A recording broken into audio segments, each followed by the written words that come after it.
Hello everyone, welcome back to my YouTube channel. My name is Jack Edwards and it is the first Monday in May, which means today is the Met Gala, which is basically Christmas for people who love fashion, except instead of Santa, we have Zendaya and Rihanna. And of course, the best thing about the Met Gala is being able to judge very expensive outfits worn by very successful people. We get to judge from the comfort of our bedrooms, in the comfort of our worst outfits that we own. Like, I'm in my full-on pajamas, you know, pizza-stained t-shirt, chocolate on my shorts. I'm like, I wouldn't have worn that outfit. I wouldn't be caught dead in that, you know? When really the outfit that I am wearing probably cost as much as one of those people's nails. But the reason I wanted to make this video today is because this year's Met Gala theme is actually based on a book, this one right here. And so I read it so that you don't have to. Although I actually really think that you should. I really enjoyed this. It's genuinely very intense and moving. I had shivers all over my body whilst reading this. And actually, if you are interested in reading it, I will link it down below because LitHub are basically doing a month of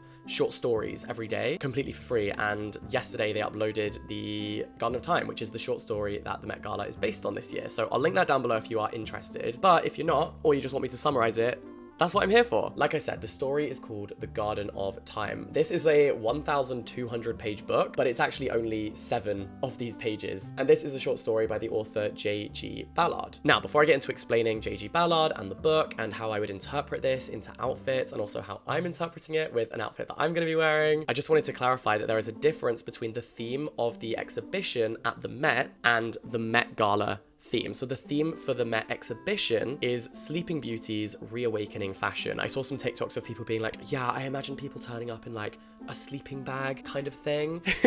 I would say don't expect that, because actually that's just the theme of the exhibit, but the theme of the gala tonight is the Garden of Time. And while these two things are linked, they're not the same. So the theme of the exhibition is Sleeping Beauty's reawakening fashion. The Met website says approximately 250 garments and accessories spanning 4 centuries will be on view, visually united by iconography related to nature, which will serve as a metaphor for the fragility and ephemerality of fashion and a vehicle to examine the cyclical themes of rebirth and renewal. The exhibition will breathe new life into these storied objects through creative and immersive activations designed to convey the smells, sounds, textures, and motions of garments that can no longer directly interact with the body. And this cyclical theme of rebirth and renewal will become important again when we refer to this story, and I think that's why this story was chosen as the theme for the gala. So now onto this book. J.G. Ballard was a really interesting writer. He was an English novelist, essayist, satirist, and short story writer. And he was known for his quite provocative works that sort of test the relationship between human psychology and mass media. He was concerned with the ways that the world was developing, how modernization was happening, what we were kind of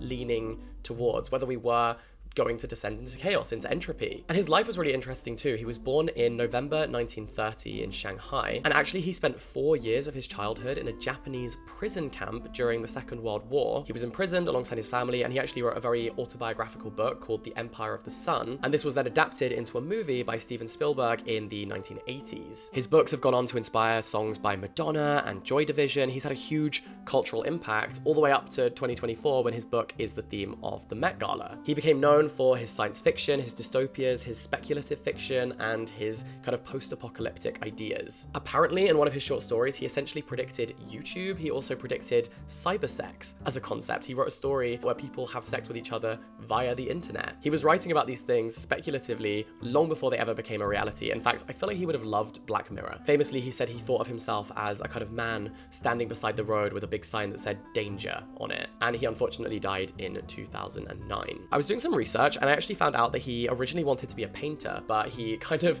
had self-awareness and he realized that he wasn't the most talented with a paintbrush. He didn't necessarily have the ability to match his vision that he had for the pieces that he wanted to create. And so the philosopher John Gray actually said that he kind of sees J.G. Ballard's fiction as a gallery of sorts of his ideas. And I agree, after reading some of his fiction, it's so vivid and visual, and it feels very cinematic, actually. I can see why so many of his books have been turned into movies, because the way that he writes them is so easy to adapt, I would imagine, because it's so clear what he means. And he would also have a lot of imagery of like empty swimming pools, abandoned casinos, etc. So yeah, John Gray describes this as a kind of gallery of his ideas. This idea is also captured in his collection titled The Atrocity Exhibit. Hopefully that's not what we're going to be calling the Met Gala after seeing the outfits, the Atrocity Exhibit.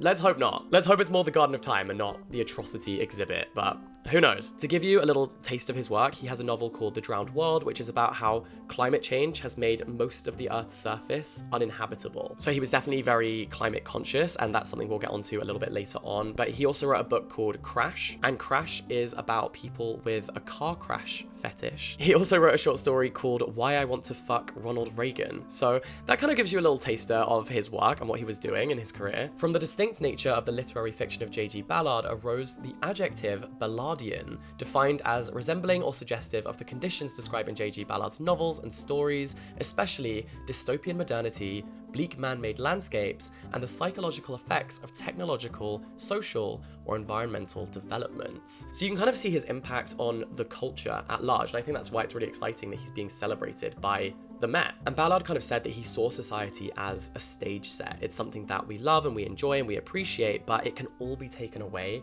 so quickly. And I think that's also a great irony there with the kind of artifice of what the Met Gala is. So I think it's such an interesting choice to choose J.G. Ballard and specifically the Garden of Time, which we'll talk about now. The Garden of Time was written in 1962, and we follow a man called Count Axel and his wife who live in this magnificent villa. They're surrounded by all the relics of their lives, this life that they've created for themselves. They listen to Mozart, they have loads of beautiful furniture, ornate vases, incredible paintings, they collect rare books, and ostensibly it all seems very peaceful. However, all around the villa, as far as the eye can see, there is just nothing, except on the horizon is this approaching mob, this angry army who are getting closer and closer to the house. However, Count Axel and his wife have this really beautiful garden full of these extraordinary flowers, and they are time flowers. They kind of have these glassy crystal stems, and each time they chop one of those time flowers, the army retreat. So they essentially buy themselves time, and so each time they chop a plant and remove one of those time flowers from its stem, the army retreat back, and then they start their approach again from scratch. However, we get to a point in the story where we find out that the Garden of Time is no longer yielding fresh flowers. The flowers are no longer blooming, and so they now have a finite number of flowers left at their disposal, which means they only have a finite amount of time. And as time goes on, they start to cut them back one by one, and we're running out of flowers, and so there kind of becomes this inevitability that the end is near and that the army will eventually overtake the villa, overwhelm the villa, and destroy them. Eventually they're reduced to cutting back the last flowers to temporarily fend off the mob, but they no longer have any flowers left. Count Axel and his wife carefully put away all the relics of their life. They put their books back on the shelves, they put away their music, and they take the last time flower. It's actually really sad. Like, I felt really gutted about this. The approaching rabble retreat for the last time and then begin to approach the villa, and at this point there's nothing they can do. When the army do eventually arrive, they come and they ransack the house. They find two statues that kind of loosely resemble a husband and a wife, and the husband and wife have essentially turned to stone and are destroyed. And it's very, very haunting. Tension is built so perfectly. It's such a succinct and concise but very impactful story, and I think it's really a metaphor for the evolution of human history and this cycle of creation and destruction that we have created. One interesting article points out how in the Garden of Time we can see the Mycenaeans burning Troy, the barbarians sacking Rome, the Nazis murdering millions of innocents and destroying European civilizations. We can also see some of today's extremists killing people as a way to demand that democratic societies tolerate their intolerance, and other of today's extremists attempting to destroy science. I also think that we could think about a kind of colonial interpretation of this in the way that